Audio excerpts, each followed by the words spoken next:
भाजपा का दामन थामने के बाद मेजर विजय सिंह मनकोटिया धर्मशाला पहुंचे और यहां पर पत्रकारों से बातचीत करते हुए मेजर विजय सिंह मनकोटिया ने कांग्रेस पार्टी को अपने फायरिंग रेंज में रखा। मेजर ने तल्ख शब्दों में कहा कि कांग्रेस पार्टी के बड़े नेता बेल पर चल रहे हैं, ऐसे में संभव ही नहीं कि कांग्रेस पार्टी इन विधानसभा चुनावों में जीत दर्ज कर सके। उन्होंने कहा कि कांग्रेस में न कर्म है न धर्म है, कांग्रेस पूरी तरह से खत्म हो चुकी है। आगे कहा कि कांग्रेस पार्टी की हालत ऐसी हो चुकी है कि वर्किंग अध्यक्ष भी पार्टी को नमस्ते कह रहे हैं। मेजर ने कहा कि कांग्रेस में टिकटों के लिए भी पैसों का बड़े स्तर पर लेन देन चल रहा है और कांग्रेस पार्टी में खुद में ही सीएम बनने के लिए लड़ाई लड़ी जा रही है। मेजर विजय सिंह मनकोटिया ने कहा कि बड़े दुख की बात है कि इस देश व प्रदेश की राजनीति में ऐसे लोगों का नेतृत्व उभारा जा रहा है जो खुद अपराधी घोषित किए गए हैं और उनके ऊपर आपराधिक मामले चले हुए हैं। एक मामले में तो सजा भी हो चुकी थी 1 साल की। उन्होंने कहा कि कुछ साल पहले इनकम टैक्स और ईडी ने तत्कालीन मुख्यमंत्री वीरभद्र सिंह के शिमला के 18 स्थानों पर छापा मारा था।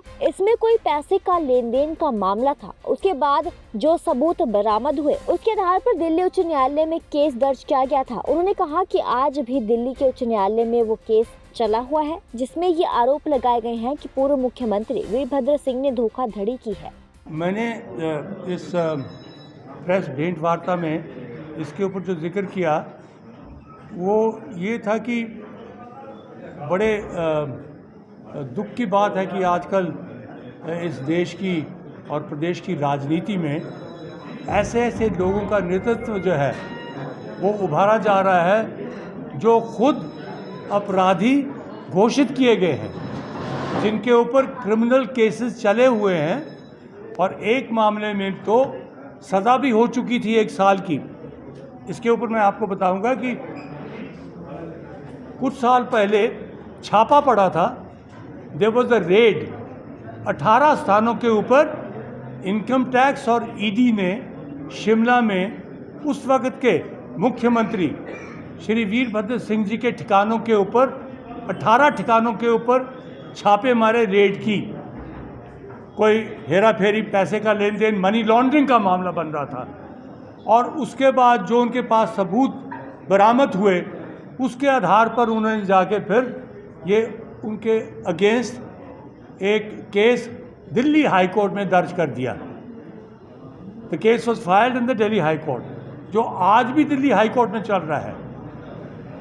उसमें ये आरोप लगाए गए कि उन्होंने 400 BC की है, फ्रॉड किया है, प्रदेश को नुकसान पहुंचाने की कोशिश की है और जो मनी लॉन्ड्रिंग का मामला था वो भी किया।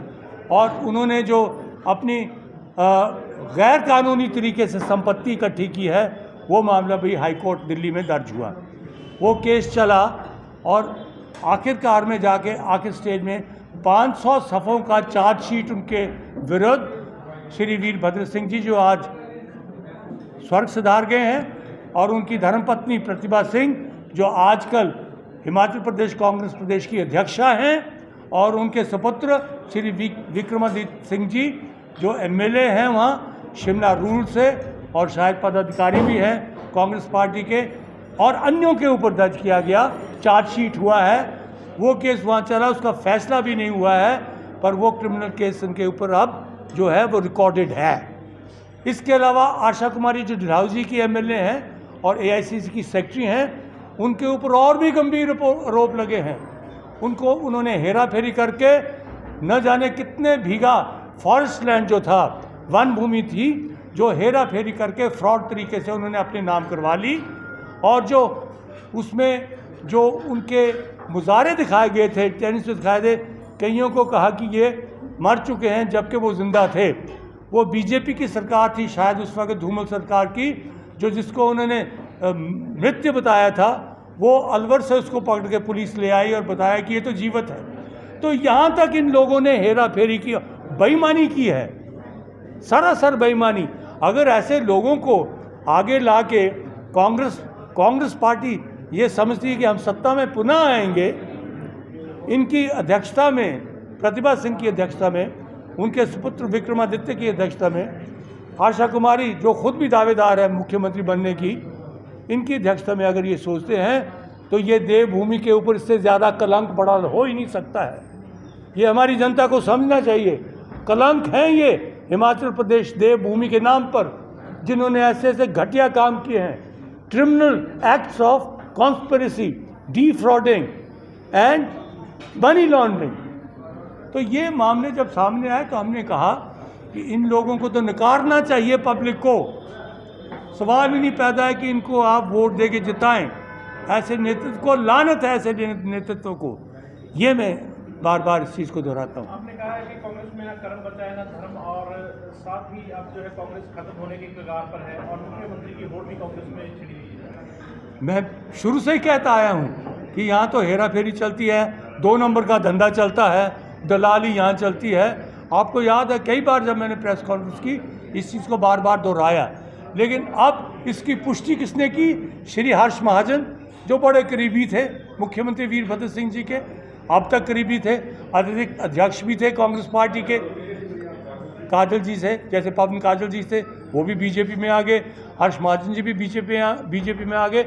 तो हर्ष महाजन जी ने मेरे ख्याल शिमला में प्रेस कॉन्फ्रेंस की थी, उसमें खुद उन्होंने कहा कि मैं तो करीबी से बैठकर देखता रहा हूँ कि पैसे का लेन देन हो रहा है टिकटों के लिए, और वो लाखों में नहीं हो रहा था जो उन्होंने कहा, करोड़ों में हो रहा था।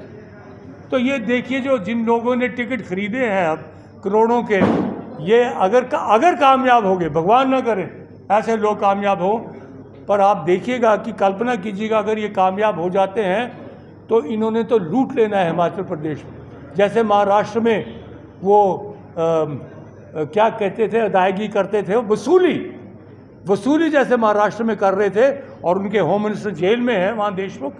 ऐसी वसूली पहले भी करते हैं, अब भी कर लेंगे, ये छोड़ेंगे नहीं, पब्लिक को कंगाल करके छोड़ेंगे, खुद करोड़पति बन जाएंगे। दौड़ तो यही है कि करोड़पति पहले कौन बने। तो ये बातें हैं जो मैं समक्ष रखना चाहता हूँ। भाजपा में आप शामिल हुए और जो कैबिनेट मंत्री है आपका हल्का रहा है शाहपुर, वहाँ से आप पर मानहानि का दावा भी उन्होंने किया है और आपने भूमाफिया के आरोप लगाए थे। क्या आप चुनाव प्रचार में उतरेंगे और कैसे डील करेंगे? देखिए, मैंने पहले कह दिया, स्पष्ट कर दिया है कि पार्टी के अंदर हूँ मैं। जहाँ भी पार्टी का नेतृत्व अब मुझे कहेगा कि आपने चुनाव प्रचार करना है और हर कैंडिडेट लिए करना है, तो मुझे कोई इसमें गुरेज नहीं है।